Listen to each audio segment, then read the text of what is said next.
All right, PKN episode 130. How you guys doing? Good. Doing great. Yes. I Taylor and I have moved in together. This is our new apartment. I, as you can see, got the worst room. Yeah, it's pretty cramped. He sleeps on the floor back there. You can't see it, but there's a pile of old clothes. He's forbidden all posters or what he calls individual art.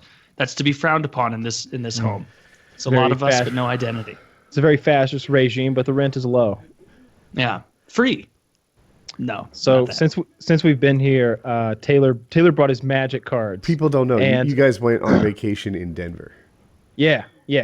So we're in Denver, and Taylor brought his magic cards, and I'd never played Magic before, but he brought these dual decks, which basically make it so that you don't need a huge amount of cards. They're already set up for like multiplayer play, and they kind of do away with the card collecting aspect of the game. It's just like these are good to fight against each other with.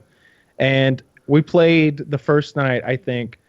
We sat there in those chairs for 9 hours. 9 hours straight without moving. I think the legal marijuana may have helped with the sitting amount of time that we were able to just sit there and do nothing. 9 9 hours. hours. We You Not guys do nothing. turned Play a lot magic of into magic. Civ.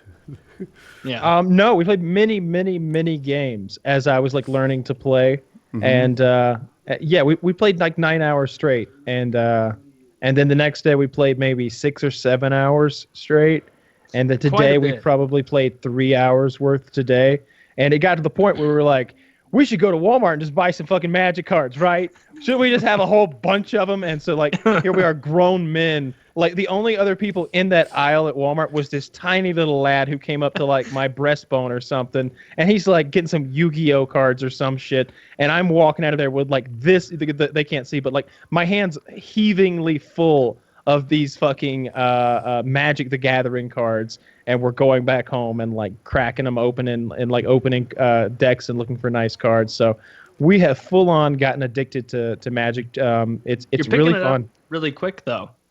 Like Yeah, there was a couple of really aggravating games where you could tell after we did the draft in the beginning where you have to Because make I your didn't own understand deck. the purpose of the draft. Like yeah. we were halfway through it and we were like, I was asking like, Kyle, what's your strategy looking like? You gonna go white, red, blue, what color? And you were like, I was supposed to be thinking about colors.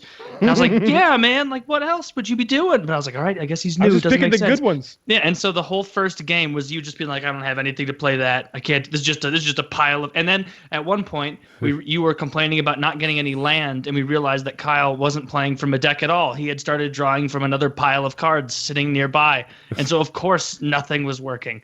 But yeah, we're having a lot of fun with it. Magic is great. It's But not since the then, I've coolest won- thing to be buying.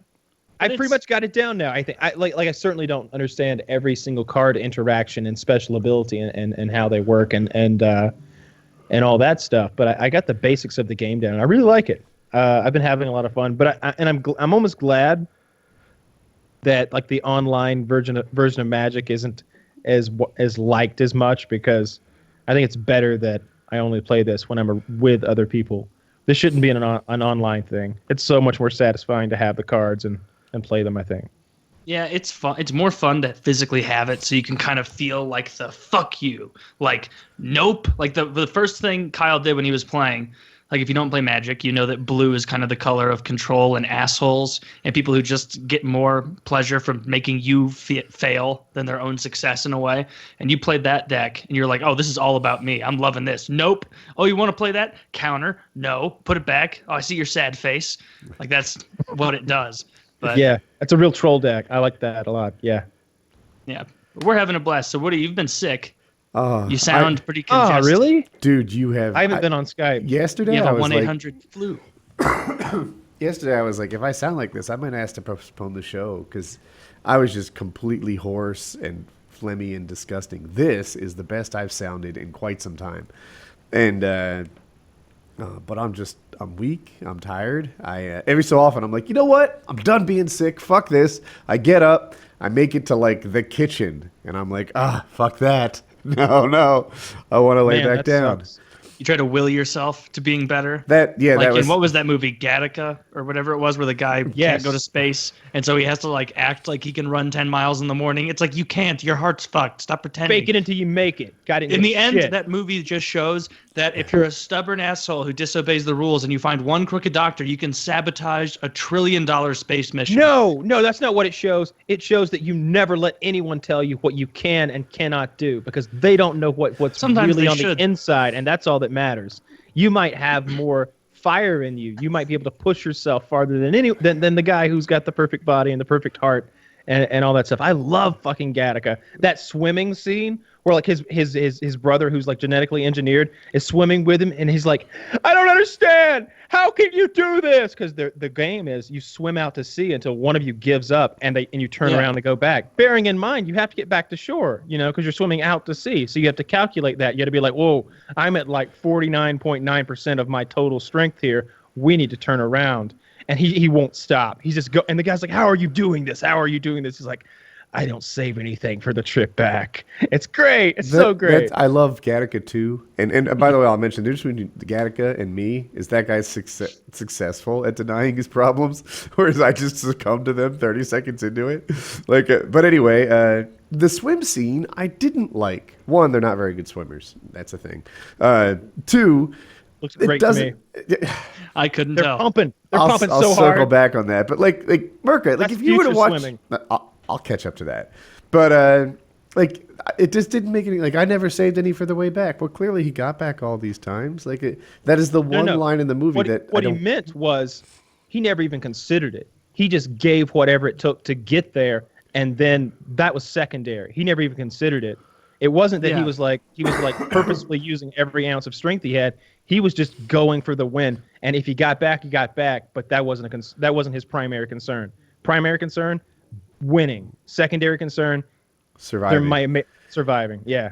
The thing is that, I mean, he literally did outswim his brother every time. Like you can't just be like, well, you know what, I just gave it all I got. How are you beating me all this time? That was the only time. Only that was the only time. That was the only time he'd ever done it. Oh, in my head. That's why the brother was shocked. He's like, "How are you doing this?" Because every time throughout their childhood, the genetically superior brother had beaten him time and time again. Oh, well, I don't remember it right then. I guess. So it was like a moment of reckoning. It was big. That's a good movie. It is a good movie. Gattaca's outstanding. And on the swimming thing, Taylor, I'm sure if you watched a guy took a slap shot that had really never taken a slap shot before, didn't have it developed, you would instantly be like, that guy's a non-hockey player. I watched Justin Bieber play, right? And while he's out there with NHL guys looking like he's not, the guy played hockey. He could skate, he could handle a puck, he could. Yeah, he's Canadian. They can all play. Yeah, it's in the DNA. And I was like, oh, look at that, Justin Bieber can play hockey. You instantly see a guy who's played or not played. Did you immediately like him a little more? Oh, Bieber? well, I liked him since his I knew he last was album. Canadian, and so I liked him some because I like Canada. And then seeing him in the All-Star game, I'm like, oh, that's neat, because most celebrities don't like the NHL. They like the NBA. So when you see like the NBA All-Star game, it'll be like fucking Jay-Z, Beyonce, whoever else is relevant. And then the NHL All-Star game is like some really famous dude from Russia, and then Justin Bieber, I guess. And then a bunch Michael of J. Fox celebrities back when he could move around. He's not a He's great player at moving this around point. now. I stand corrected. It's really his core competency. He's their goalie. the You never know best where to at it. shoot. He's just all over the place. Michael Crazy Hands Fox. That's a very like turn of the century kind of name for a professional athlete. Like I'm convinced that in 1904 you could break into any professional league on the planet if you just like when you went into you found like maybe a table next to the bar, the team owner, and you just had one guy across from you throw a fight and just stand up and be like, I guess that's why they call him, never give up Willie or whatever the fuck. He's like, yeah, that's the kind of spirit we need on our team. Come over here, sign a contract. 5 pennies a week, and all you can eat, and play for the Yankees, and that kind of thing. Like you didn't actually have to be athletic to be a professional athlete until like 1930, 1940. Up until then, it was just people who were like, man, we have a lot Willing more to play. Yeah, harvests have been great recently. What are we going to do with the other half of the year? Like, why don't you take up a professional baseball, hon? You should love it. That one guy from New York's doing great. You're great at beating all the Jews with that stick you have. Jesus. Yeah. Yeah. I feel man, like we I can got tell ripped. how sick you are. You're totally. Ugh. I'm so sorry. I hope I'm not disgusting on the mic. I just, I'm like, I No, hope you're these good. guys. I like it. It's sexy.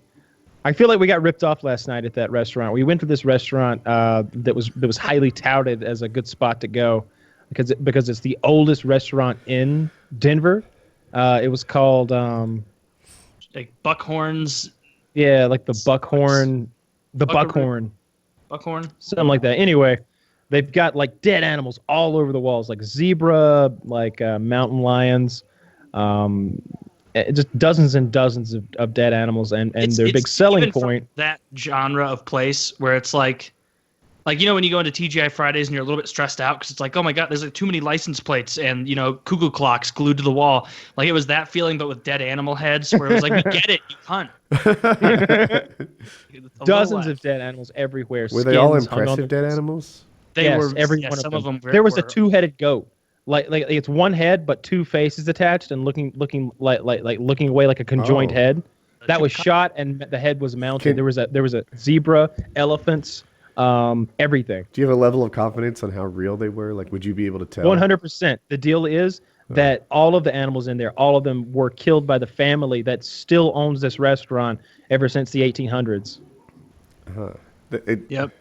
What did that It's dentist family from owned. Michigan kill? Was it a lion? He killed Yeah. Cecil the lion. Yeah.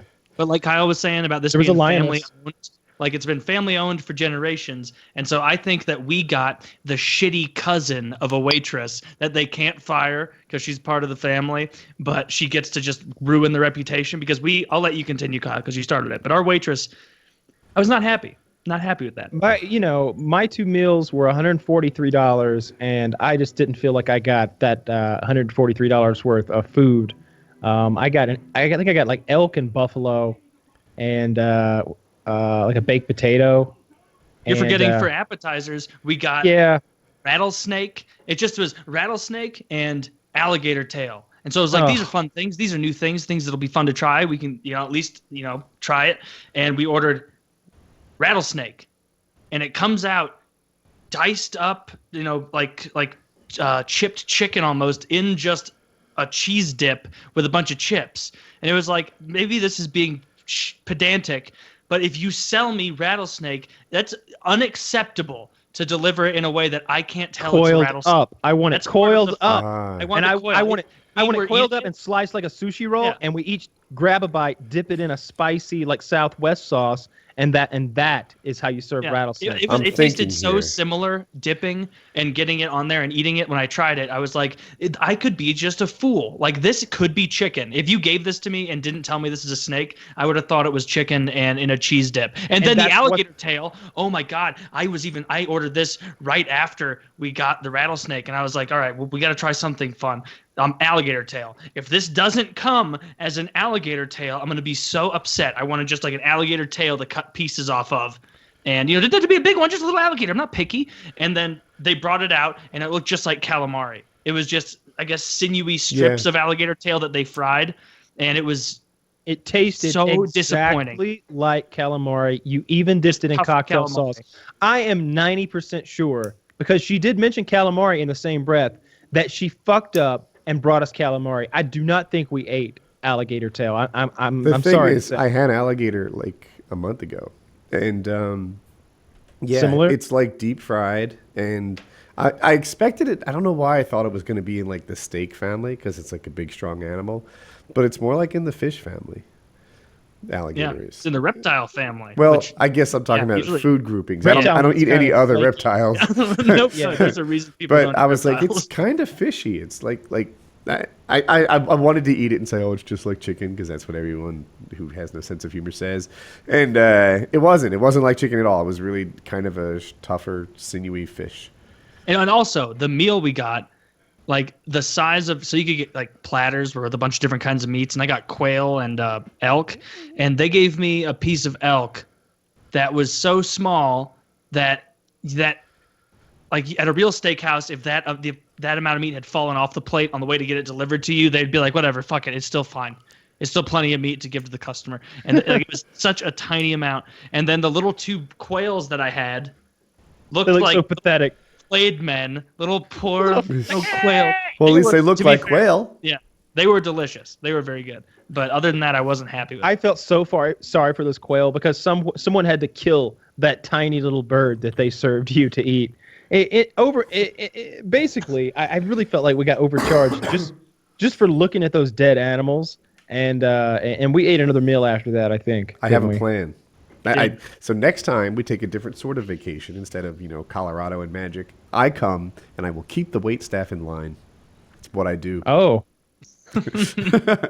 We were. I feel like they were all. I feel like Taylor was shocked that I did not tip that waitress. But I did not feel like she deserved a tip. I felt like she was an absentee waitress. She wasn't there most of the time. And when I went to pay the check, she hands you the check. I said, I'll pay this right now. 1 second. And I start counting out bills. I'm counting her tip, right? Right. She walks the fuck away. I'm like, oh, well, I guess I got some ones. I can pay exactly. I can do exact change. And she brought me a dime back. And I was like, thank you. That is annoying. Like when Really? I think it would have been better if you pushed the dime back. No. I wanted the dime. I wanted to make sure she didn't get that dime. Just so that dime's you're mine. right about that. You know that feeling like when they give you the check and you go like this to be like last night. I was like, all right, I'm gonna get my credit card out and give it to you, and you're like right here, and they're speed walking away. Where you're like, well, hold on, Jesus fuck, like that. Take it real quick. Like we told you we want to leave because you've been standing here ignoring us. I tried to flag her down. Like right after we ordered the snake, and she walked right by me, and I guarantee everybody saw me. We sat there for half an hour before we got drinks, I think. So yeah, I didn't feel like she deserved a tip. I felt like she was a subpar waitress, so she was gonna get no extra monies from me, especially when it was already $143 for 2 tiny pieces of meat. So that's how that went down. So it just goes to show that, and I was thinking about this the night when we were eating there as well, is that this is a restaurant, because it's the oldest one in Denver, they didn't ever have to earn that title. So there was, in 1908, they were probably still serving food. The owners were out hunting for fun. They just staff it with whoever in the family they can run the place, and they just serve kind of okay food, but they get by on the fact that they're the oldest restaurant in Denver. We're 20 years old. Nobody else is older than 19, and they're still doing it today. We got suckered in because there's a lot of dead animals on the wall. And then they didn't even serve us real snakes. You didn't like a drink either? You got a gigantic $20 beer, and immediately didn't end up drinking it. It was not good. Want that. Oh, yeah, that sucks. Sucks. But that's the way she goes. They didn't brew that beer. I picked it out. I thought, it's got cherries. That sounds good. And then it was not at all. It was horrible. I would have made the same decision. Yeah. And the worst part is we did, of course, at that place have the options to, instead of getting those tiny little portions of elk and buffalo, of doing the shared 3-man, 3-pound steak experience where they bring a giant New York strip steak loin that's cut anywhere from 2 to 4.5 pounds out for you, but nobody wanted to do that for some reason. Because that's just I don't trust anything where the selling point is the size of the item. If somewhere's like, hey, you got to go to Joe's, food shack. They've got a meter-long corn dog you can buy. And it's like, well, who the fuck's going to eat this? What? Is that the selling point? I noticed that you didn't say, this is a really good tasting corn dog, or they have the finest sausages, or they hand roll their own things. That was just one guy who was like, fuck, Teddy's Custom Sausages packing our shit in ever since they opened up. What can we do? Well, we don't have the skill to compete, but we can make a goddamn huge corn dog and hope that children badger their parents enough to keep us in business. And that's what they did. This fictitious restaurant that I'm talking about now that sells big corn dogs. I've been eating like such shit. We've got to slow down. I feel like I can feel my insides don't like it. You deep fried a piece of candy the other day. I deep fried a lot of pieces of candy. Yeah, that was something that you didn't like that. There's no excuse. That was too much. The flavor of it, but it's also there's no excuse. Did you bring a deep fryer? Or did he come to your place? Or no, I got a we got a house, so it's fully stocked kitchen, and I use this service called Instacart. They deliver groceries to your home, and I just had some peanut oil and supplies delivered for free. You don't tip those people either, and I just fried them there in the kitchen. You freeze the candy first, batter it, fry it in oil, and you're good to go. So I thought deep frying, in my head, it was like a special equipment. It held like a gallon of oil. And did you deep fry like on an open flame or something? Or does it come with, the house came with a deep fryer? Deep fry is just whenever the food is submerged in the oil. Okay. So like those big deep fryers, the purpose of that, of course, is that you're lowering a whole fucking turkey, and it's got to be really specialized. Right, that's what's in my head. But you can do it. You can deep fry on your stovetop with just 2 inches of oil, because it's a candy bite that's an inch thick. So it'll. Was it a Jolly Rancher? Because that's what I'm picturing. No. You do chocolates and stuff like that, like chocolate, Twinkie, butter. You can do ice cream. Deep fried like butter. That. Yes, deep fried stick of butter. You freeze a stick of butter for overnight with a skewer stuck halfway through it. Batter that shit up, fry it, and. Are you gonna do that? I ate 2 sticks last night. If I married Kyle, I would happily weigh 450 pounds. I don't think you'd happily weigh that. I don't know. It sounds pretty cool. Down from 700. I didn't eat the butter last night, but I did eat like a Crackle and some Snickers and some Reese's and stuff. I got like an assortment of candy and just froze it all for 4 hours and then fried a few pieces. It was delicious. Yeah. Yeah, we do need to slow down on the shit, though, because I feel like my body's like almost, it's in near revolt. Like, when you're playing Civ or Total War Warhammer, and it's like your civilizations, they're getting rowdy. Like, they're not going to riot yet, but they're they're discontented. They're not happy. That's what all my organs are doing. Like, my digestive tract, like they're in displeasure. The bowels are in full riot. They're totally rioting.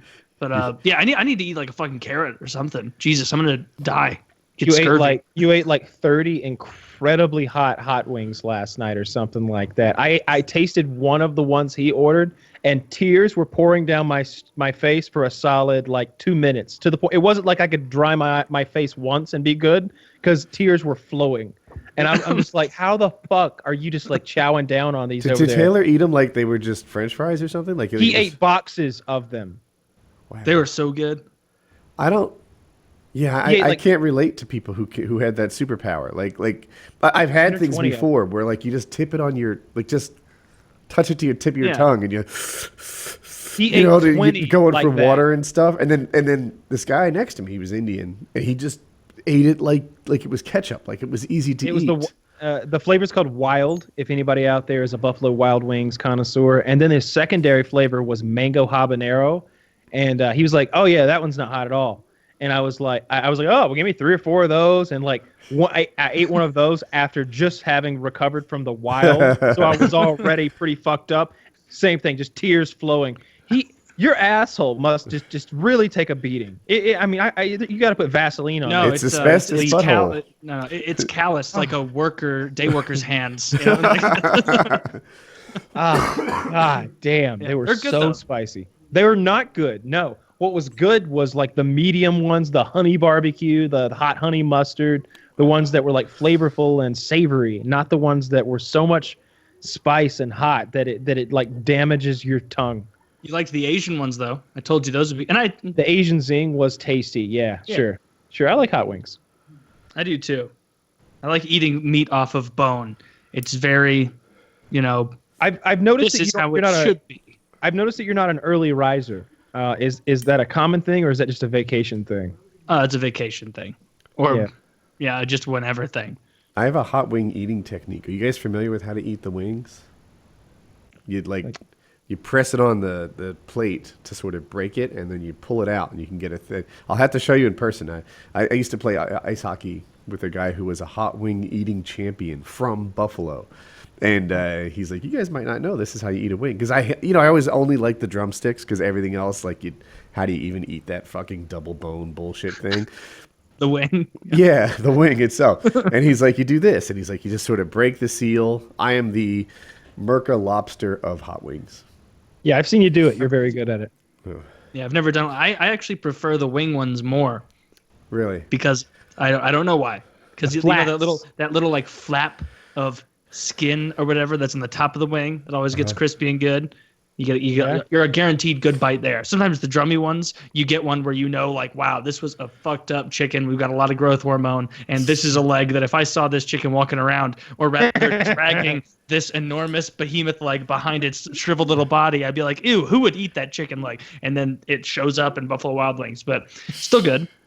Or it Yeah, I has could eat muscle on wings one all side of day. it. You're like, what horrific Yeah. accident did this chicken get into? That all its muscles are, it has like a got quad a but no fresh- hamstring, and you're like, well, all right, quad it is. Poor chicken. Yeah, those you watch, you know, those clips where you see they walk through the chicken coops and they pick up the shitty ones and just like throw them in a big vat and just go kill them or get rid of them or whatever. Like, it's easy to watch that for like 2 seconds and be like, oh, that's kind of cruel and a little too harsh, until you think about, like, imagine being 7 hours into your first day of work in the chicken coop, picking up the retarded ones and throwing them in like a box. Like, you'd realize every time, like, these aren't even alive. Like, I don't even think of these as things. Like, you know, you're laughing, but you know what I mean. I mean, you Absolutely, you have sure. plenty of chicken experience. Oh yeah. They're not real creatures. Just think of them as like plants or something. It's like mowing grass. Just take it. Don't even consider it. Oh, sure. Then he meets Henrietta, and everything changes. That's exactly what happened. We took one chicken and we socialized with it rather than having a herd out there, or what we've done before, which is like place the chickens out in the field at like 500 yards, 600 yards, 700 yards, and they'll just sit there. They're not going to walk around, you know, especially if it's cold, and, you know, start sniping them out with a 308 or something. They go poof. Just you get a nice, like, it's like you hit a feather pillow, the poof of white feathers. And then the coyotes are going to come for what's left, and you get to shoot at them. And then the birds come for them, and you get to shoot at the birds. And then the It's a circle wolves of come life. for them, and then the spider monkeys come for them, and then the bears come for the spider monkeys. Then eventually the game warden comes to see what all the hullabaloo's about, and you get him too. And they the serve circle all the of meat life. at Buck Hunt, whatever the restaurant. There was a picture of a Overpriced. man on the wall. Yeah. Yeah, like, it was so much overkill, the amount of dead animals they had in that place. Like, it was so much that it made the room feel smaller because of so much stuff protruding from every side. Like, they were very high ceilings, but it didn't feel like that. Where it was like It was like Yeah. a forest, low-hanging limbs. It's like, drop a deer and put up a mirror, would you? You know, give us a yeah, little elbow. exactly. Put a mirror up. Jesus Christ, open this place up a little bit. You don't have to still abide by we stick by our feng shui from 1893 when we open these doors. My great-grandfather, or whatever she would It sound sounds like. Probably like not they like that survived in the Great Colorado. Depression, though. Like, maybe something cool did happen there. Like, I don't know. you know, Taylor's ever like, they didn't hear- have to earn that, but maybe they did. Maybe all the other restaurants dropped off during the Great Depression, and these guys with their magnificent, like, fake rattlesnake survived. I'm just, Yeah, they've been serving chicken as rattlesnake for over 100 years. There was a scenario where Chiz was sitting and not paying attention, and a gentleman looked at him and says, he's like, "You're next, son. What, are you stoned or sleepy?" It just popped in my head. That was funny. How did he answer? Do you recall? He was like, Neither, Oh. both. I don't know. You know. He didn't say anything. Yeah, it would have been funny. A little of this, a little of that. You know what's good it was, here? It was very early in the morning. It was far too early for anyone to be stoned. Oh, but yeah, I'm surprised. You're like sleeping till like noon, 1 o'clock. Like last night we went to sleep at 2 a.m. and I woke up at 7 a.m. and then I was like, this is a little too early, and I slept to like maybe 1 more hour. I got up at 8:30, showered, and like we sat around. I cleaned the whole house up, and then like it was 10. And I was like, where the fuck is he? And by this time, Chiz has finally taken his shower and gotten ready for the day. And finally, we went out for like an hour and a half, and we're driving around doing stuff, and we're like, I hope Chiz isn't. I hope Taylor isn't awake. Wonder where we are. And it's like, well, he's fucking gonna sleep. He's fucking asleep, sleeping all day. By fine. Yeah, I woke up and then was just like, I walked out and I was like, is anybody here? Anybody? And then walked out and car's gone. I'm like, all right, that's neat. That's okay. And then just took a shower. It was no big deal. But I like sleeping because I feel almost like it's time lost and like sleep that I won't get back if I have like a totally open time. Like if I wake up at like 9 in the morning and I know like I have nothing to do today, like Get up at 9 and like we'll another do stuff. hour, another Do 2 early hours. morning stuff. Yeah, get up with me. We'll do the things. All right, I'm we'll just do sitting the- around watching TV with Chiz. Yeah, there's nothing to do. You guys I can gotta go ta- on that. That's what you missed, though, right? Like, if you get I feel like you should promise an activity. Or like, oh, we'll do the things. Yeah, dude, you don't know. We got, Thundercats. Well, no, the waiting is because we're like waiting on Taylor to get up so that we can plan the next like activity or see what Kitty wants to do or see if her friends are gonna come over. Then I'll be up the same time as you tomorrow morning. We'll make that work. All right, 5 I'll be a.m. up slightly after you tomorrow morning. All right. Why very don't good. you just give him permission to wake you, and then you don't really have a problem? Oh, you don't want that. No, if you wake me up in a rude way, I am off kilter and salty for at least a few. Your whole morning with me will be ruined. I'll just be a snarky asshole. Like when I do have to wake people up, I try and just like do it. Like that's I always, if the Bible taught me one thing, that golden rule of treat people the way you want to be treated, I employ that every time I wake somebody up, like to the point of it being like creepy, where I don't know the person well enough, and I'll be like, Karen, you gotta go. Last That's time the we were out example here. he uses. Last time we were out here, it was the final day, and it was like the sun had risen, and I knew Chiz's like train was leaving at like 7 a.m. or something like that, or he had to be up at 7 a.m. something like that. And I hear Chiz's alarm go off, and it's super annoying. And it goes off, and it goes off, and it goes off, and like 10 minutes, and I'm like, oh, the fuck. And I'm like, well, he's not gonna make his thing. So finally, I go in there and I knock on his door. Wait, nothing. Pound on his door, nothing. Finally, I like cracked it. I'm like, hey, and he's got, and when I open it, I could really hear what's going on. He's got, and there's a podcast going real loud, like Joe Rogan's fucking blaring in there, and I'm like, Chiz, and he goes, I'm like, you gotta go, buddy. He goes, no. And I closed the door. He didn't remember any of that shit. I brought that up just the other day, and he was like, oh, really? Oh, I had no idea. That's funny. I remember early on in my relationship with Jackie, like she'd hit the snooze button, right? We're sleeping in the same bed. She snoozes 3 times. It's like, woman, this is unacceptable. Snooze button is for single people. You can't just fuck up 27 minutes of somebody else's sleep like you're alone here. That is so true, and I have been a dastardly culprit of that before. Oh. Where I have left snoozes on for so long, and then later you realize, like, oh man, I just kind of fucked the last hour and a half for them, like, because they had to sleep in between my every 7-minute burst of half of a dumb song that comes default on the phone.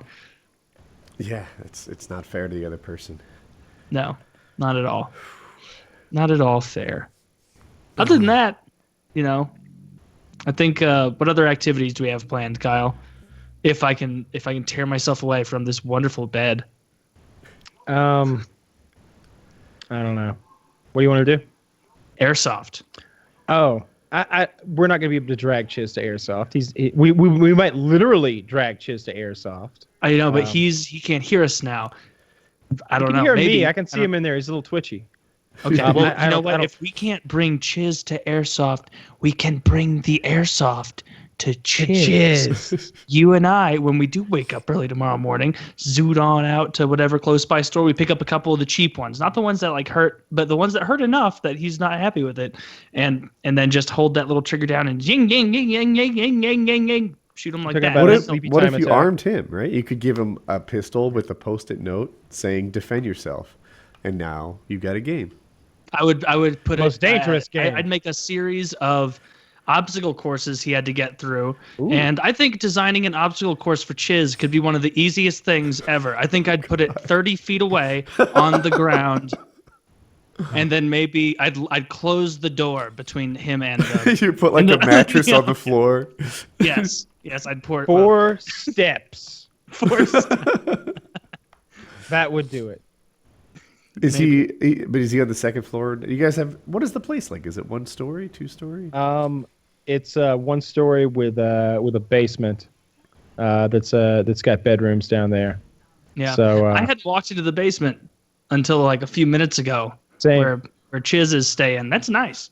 Yeah, He's got he's got his a TV own. down there. Yeah, he's got his own little house down there. I had no washing idea. machine. That Washing happened machine. on the whitewater rafting trip too. Like we were both upstairs, and then like Chiz just managed to get the floor to himself. It was the basement, but Yeah, it was there's like, it's one not bad. extra bed down there, and it wasn't even listed on the thing. It's literally like a clown blanket on a like whatever the tiniest mattress that is made, whatever that is, a cot, and it's like tucked in behind the stairs, Harry Potter style.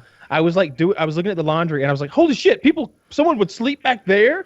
Oh fuck, that would be the worst ever. It's such a depressing little bedroom. It's like, ever put anyone a there. series of unfortunate events. That whole series and everything, that looks like the little bed that Count Olaf's gives to the Baudelaire children when they show up and they're forced to sleep there. Nobody else knows that series. I figured do. you. If I brought my dogs, that's where we'd have put them. They'd have their own little bed down there. Oh, they'd have their own bed down there, would they, or whatever the voice sounds like. Yeah, it's my Kind own. of changes a little bit. I don't even know. Yeah, my bed's better. Ugh. Yeah, dude. I'm amused how much Taylor hates that accent. Oh, No, because I can tell how far back your tongue is in your mouth Uh-huh. when you're doing it, and it bothers me. It sounds like you're about to swallow it. You're about to Oh, swallow no. your own tongue. Oh no, it goes back much further, precious. So what's new in Woody's world other than being sick? Sick dominates my world right now. I've been flying a lot, which is a thing my wife doesn't like. Like I'm sick. I don't feel well. I drag myself out, have fun for an hour, then like collapse on the bed. Like, oh, That's what's I making you barely sick. made it. That, you know, Flying you sound like Were you Jackie. out in the wind? Well, I did fly for a while.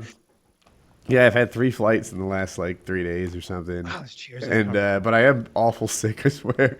And I'm trying to think. Oh, it's warm out, which is part of why I'm taking Just advantage eat a of clove of garlic.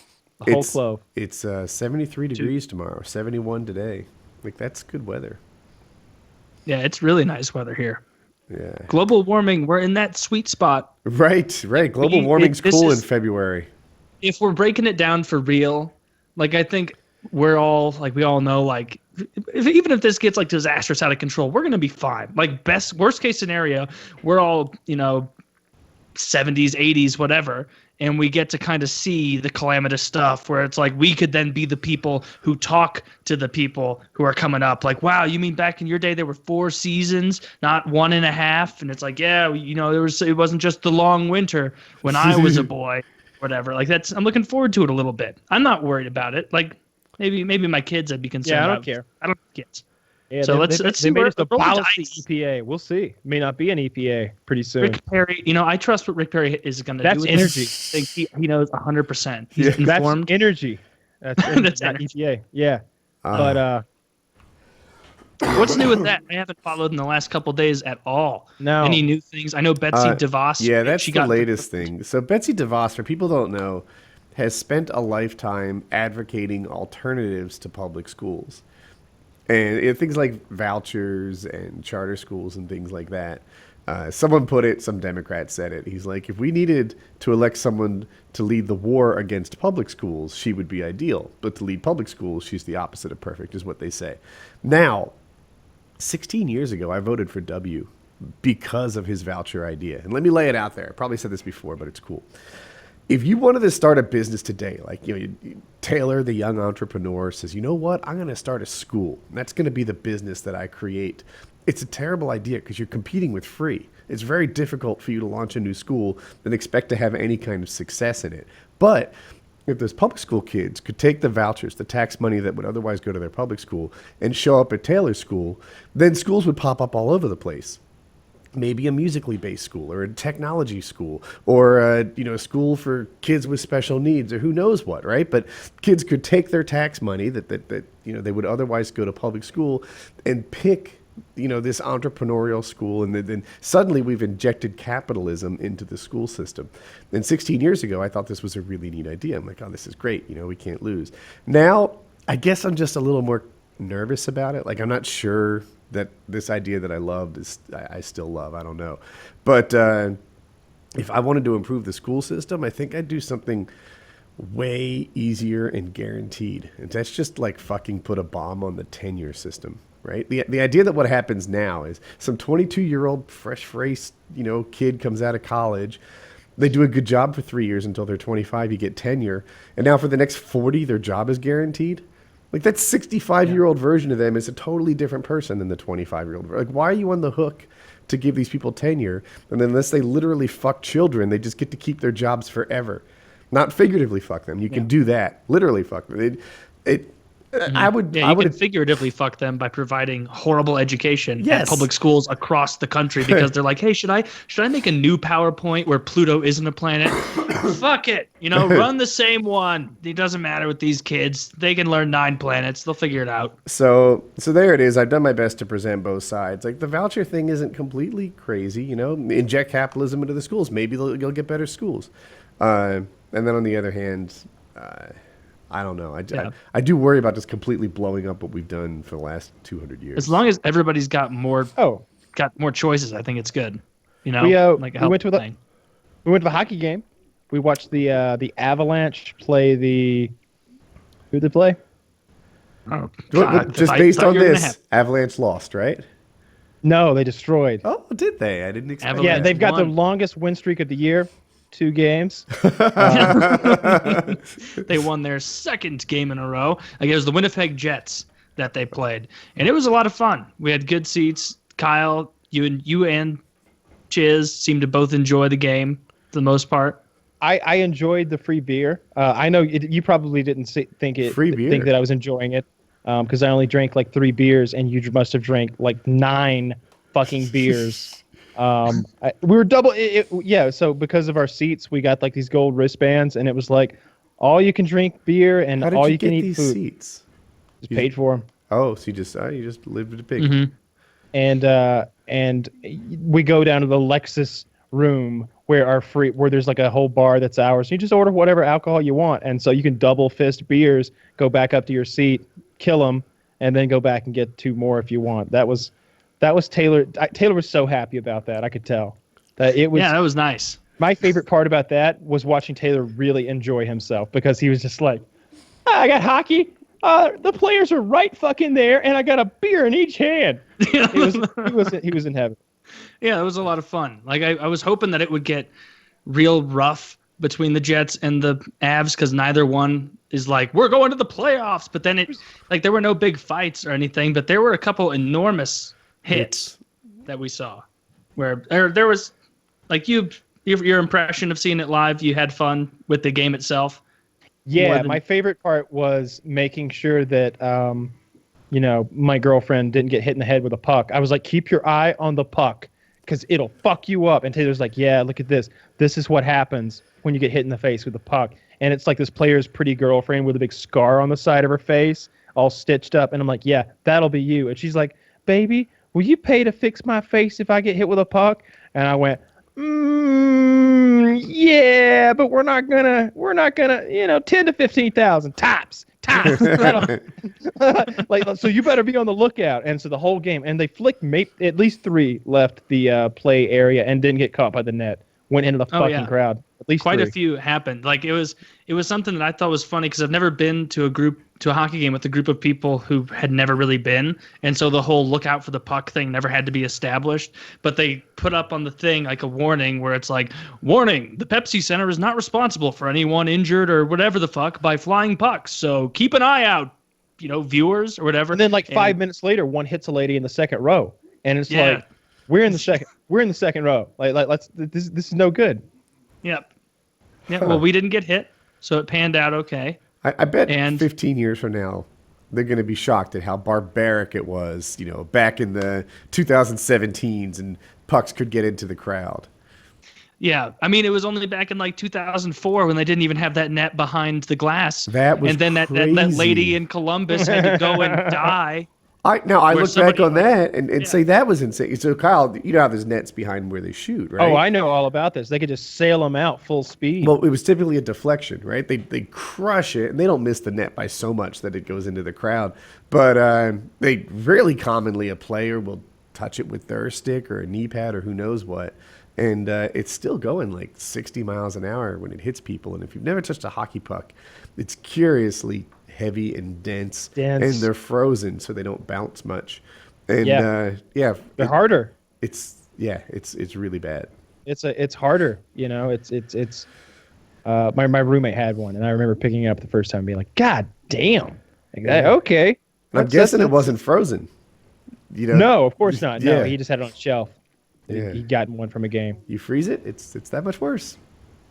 Yeah, I'm sure. That was a good one though. I was happy to see the Colorado win because you could really tell that win means a lot to those players. When they won, they started skating around and celebrating and like holding their hands up in the air like they just won, like, I don't know, the division or something. And the crowd was like, "Fuck yeah! All right, that's what we're talking about right there. A W, yeah!" Like it was a big fucking There's deal. win number 14. Yeah, Yeah, it was a big deal in Colorado when they got that win. So yeah, I guess that was fun. I'm glad we did that. Oh, there was a football game. Oh, that was less fun. Man, the Falcons come out, score like 28 unanswered points. The half ends like 28-3. They shut Brady down like 4 or 5 times. They're sacking him left and right. And I even said at one point, like, man, I hope they're not like blowing everything they've got in the second half. Like they got to come back first half. They got to come back in the second half with like just a little something to finish this. Brady's like, "Oh yeah. What do we need? 2 touchdowns, 2 2-point conversions, and a field goal. Hold my beer." Yeah, we can get it. Off he goes. It was shocking. It was shocking to watch it happen. Step by step, the exact things that were needed for them to win the ball game.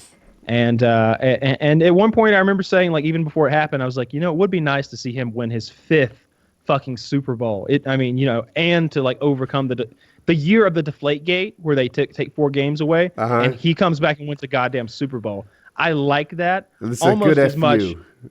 I like that almost as much as I like having the Atlanta Falcons win one. So fuck it. I guess I'm almost as happy that the Patriots won. Well, I like Bill Belichick. I like his don't give a shit attitude. Doing this press interviews that he's obligated to do. He's out there and they ask him this complex question where, like, someone who likes speaking publicly could get colorful with it and like offer different scenarios. Well, this could happen, that could happen, but hey, we're really going to focus on this part of the game and let that be said. They could have fun with it and give you a quote, but he's just like they're like, "Bill, we noticed that Julio Jones is just incredibly fast. How do you deal with that speed in your secondary of your defense? Defense got to play hard, not just secondary either. We got to play hard as a ball team. That's what we'll do on Sunday."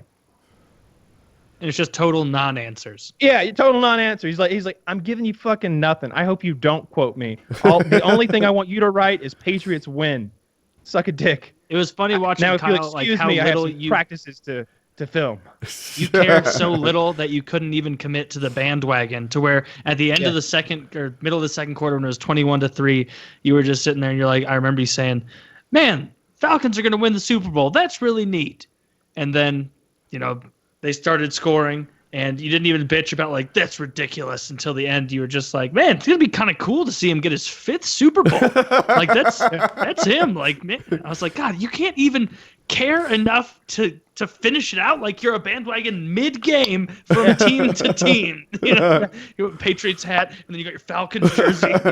Yeah, absolutely. It really, because I saw the Falcons were going to win, and I was like, well, what do I get when the Falcons win anyway? It's like, we're winning the Super Bowl. But I do like seeing dynasties be formed. I like seeing history be made.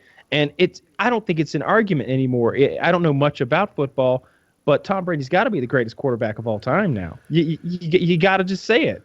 I think, and I would lean on the experts of football, and I would guarantee that a lot of them are saying the same thing. They were saying it before the game. You don't think they're saying it now after greatest comeback in Super Bowl history? First overtime win in Super Bowl history, 5th champ to win his 5th ring.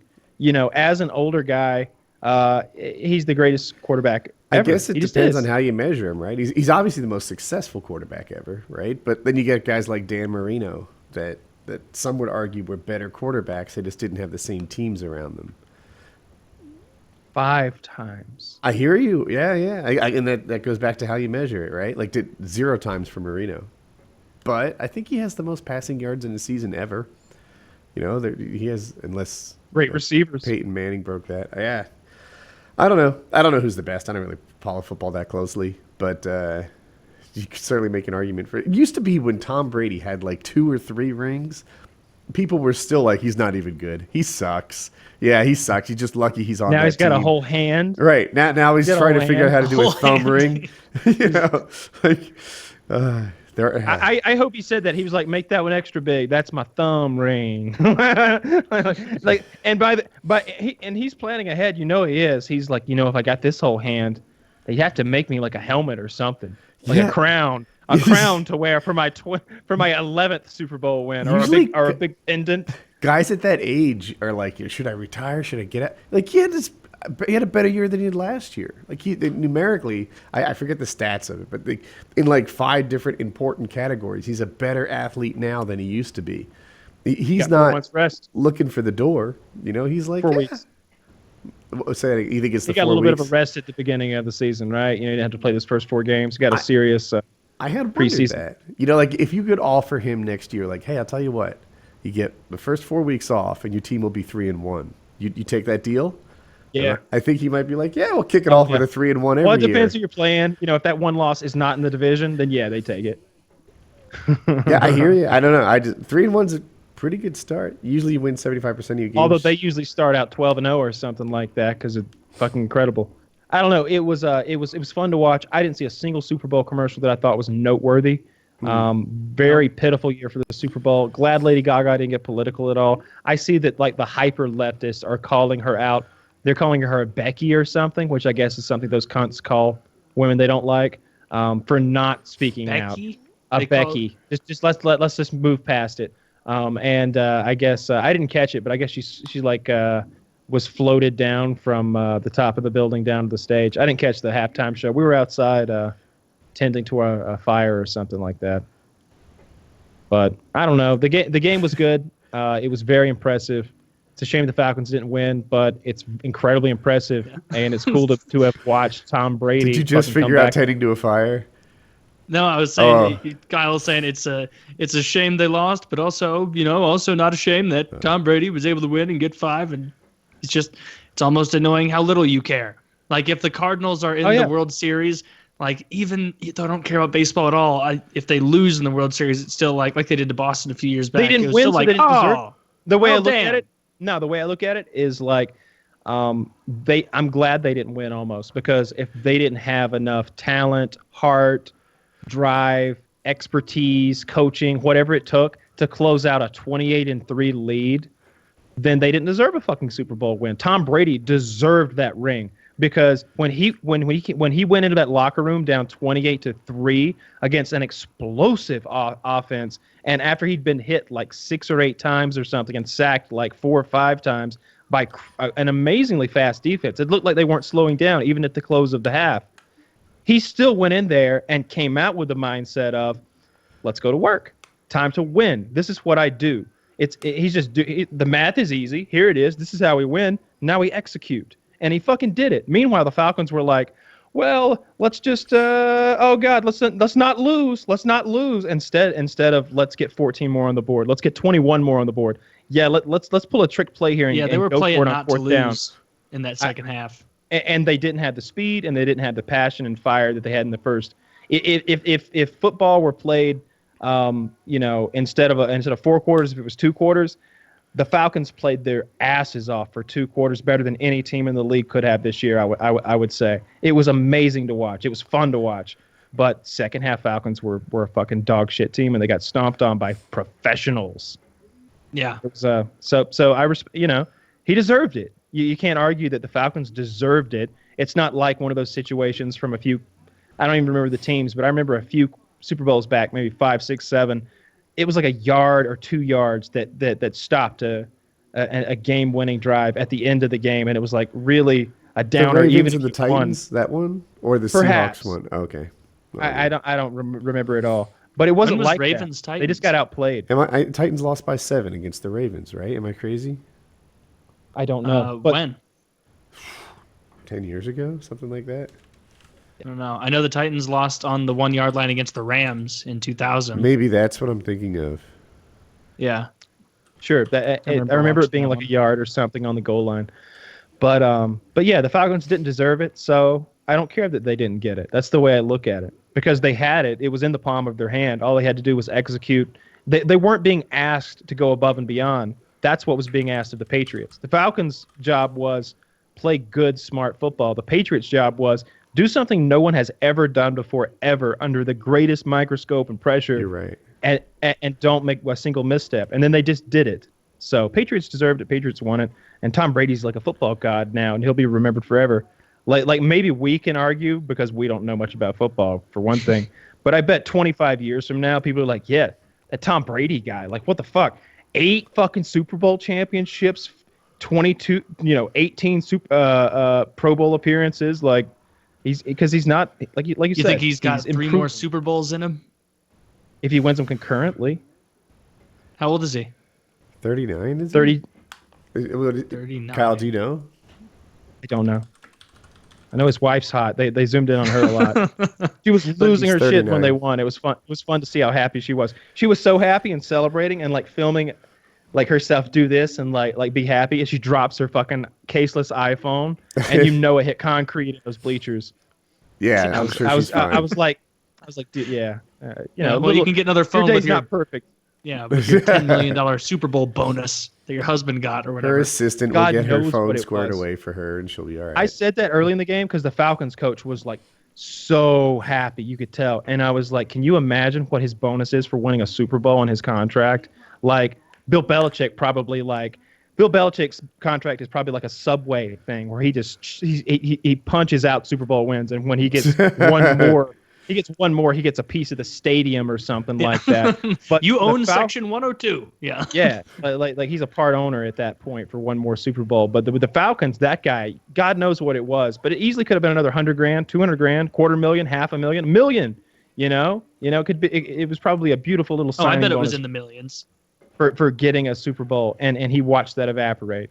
I don't know how that happened. We watched it happen in front of us, and it happened so slowly and so meticulously. It wasn't like, oh, the Falcons just aren't performing. That's error. It was just that it was exactly what I kept saying, that like at some point Tom Brady is just going to start acting like a machine, because that's what he is, and it's just going to be 10 yards, 12 yards, 15 yards, 4 yards, run, 10 yards, touchdown, rinse and repeat.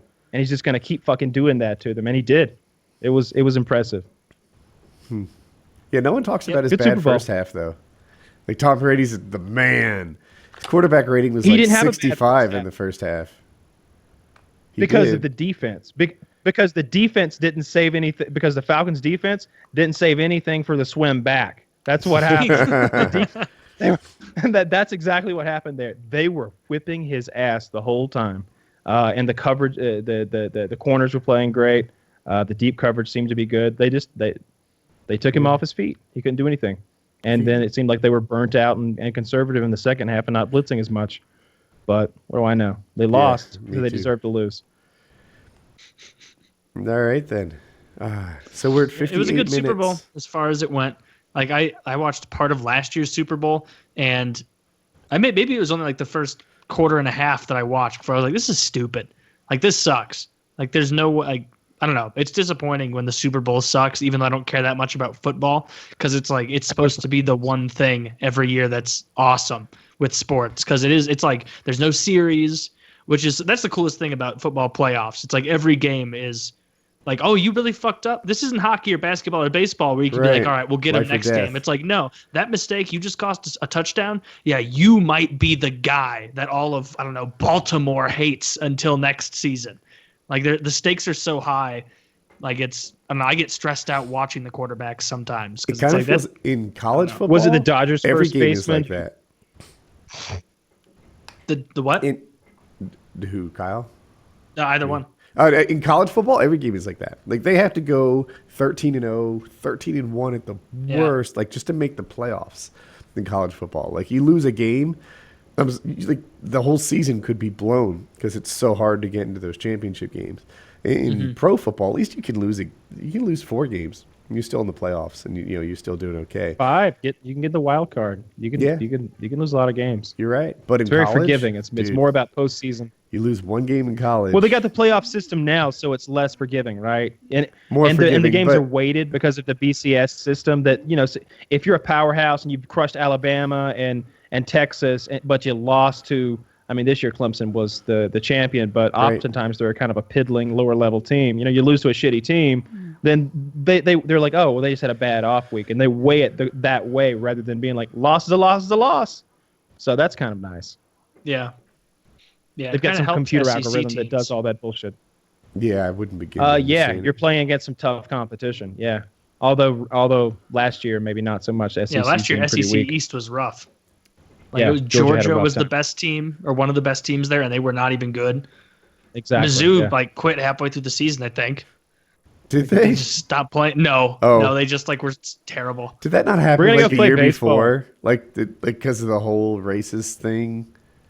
What am I making? No, they that were up? better last year than they were this year. Remember, there was like some thought of the Mizzou team walking out because Oh, that wasn't like a school thing or they're so bad at football. It was like, hey, you guys, we're not going to play because of the Black Lives Matter or whatever. And then they were Right. like, all right, well, you know that like you're not here on a chemistry scholarship, right?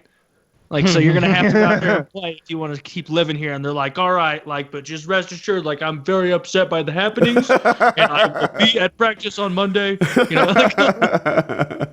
Oh, and I don't want to. I don't think we should talk about it and spoil it for this show. But maybe for PK, we could do some movie talk. We watched a movie called Split. It's M. Night Shyamalan's new movie. Was it And, good? Please tell me it's On that, good. Let's save that for PK. All right, so Taylor did not like it. I liked it, and Chiz liked it. So It's in theaters take now. that. It's in theaters now. I'll say this about it without spoiling anything. Multiple personalities is a main aspect of it. One of the characters has, and the character who has that does an incredible acting job. It's James McAvoy, I think his name is. He's the one Yeah. who plays the young Professor Xavier, Professor X in the new X-Men movies. So he's switching personalities on the fly. I mean, at least a dozen times. He has a great performance. It's incredible, his physical transformation. I don't know if they're using CGI. I know they're using CGI at some points, but I don't know if he actually filmed certain parts of it when he was leaner and then he bulked up for certain parts. Maybe not, but I thought this was really good by Shyamalan and a return.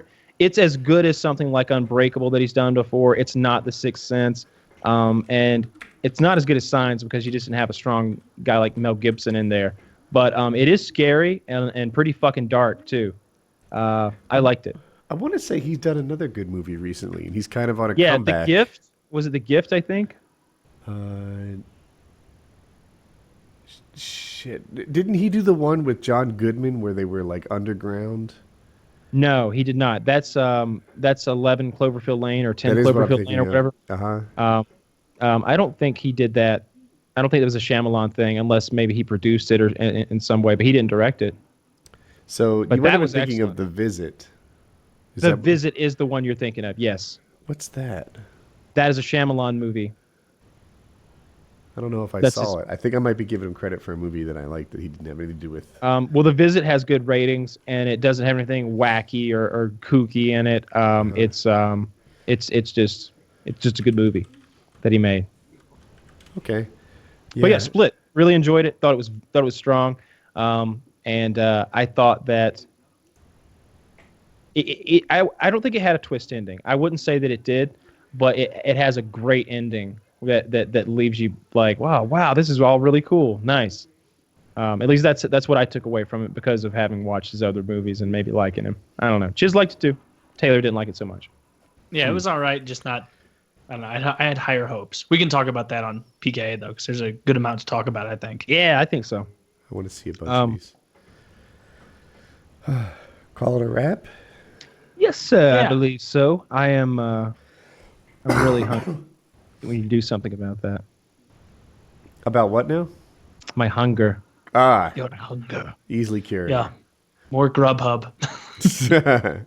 We've introduced Taylor to Grubhub, which is basically, the Grubhub man goes out to a restaurant and brings your food to you for like $3, and that and another service basically opens it up so that you never have to leave your home.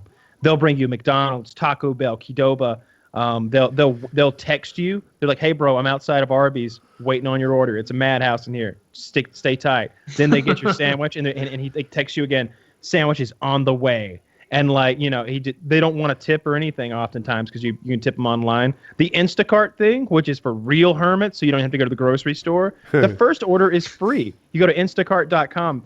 No matter you can fill up your shopping cart like a family of 6, 2 weeks worth of groceries. First one's free. And they'll just do whatever you want. Just all this stuff that they're delivering. But not the food, just the delivery. You pay for the food, the delivery. I was like, how can that be a profitable model? Oh yeah, you pay for the food. You pay for the food. But man, I like all those services. It makes the vacation really fun. Very cool. Yeah. All right. It's really neat. PKN episode 130.